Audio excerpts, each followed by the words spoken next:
colorblind itself. When people say they're colorblind, are you trying to say that you don't see me for who I am? And to further perpetuate it in theater, movies, I think it just promotes the ignorance. How would you feel if you realized that African American actor is playing a character who is not? If I was struck with shock and awe, then yes, that would be a positive note for colorblind casting. At its worst, racial thinking merely embraces circulating stereotypes. Is this what happens when we use colorblind casting? Of course, regardless of how much you're immersed in somebody else's culture, you can't ever really know what it feels like to be that racial or ethnic group. When you characterize something as a caricature, you're making fun of it. That goes way back to slavery. You know, Black people were drawn as these cartoony looking figures, like, because we were portrayed as if we're from the circus and we were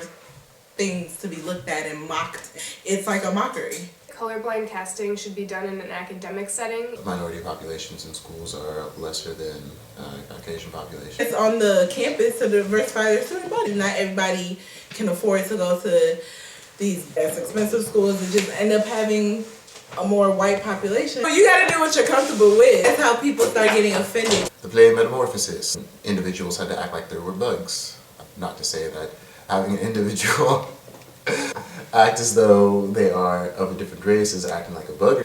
It's bringing on that different mindset which is necessary to be a good actor. Racial thinking is only turned into racism when one person believes that a race is better than another race.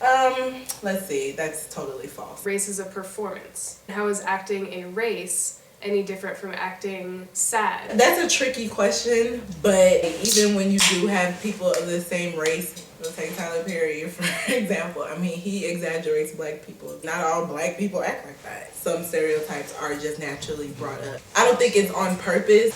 It's just a product of what people experience. Race is a social construct. Ethnicity is not a social construct, so that's where the differentiation happens. But race, just like happiness or sadness, is a social construct.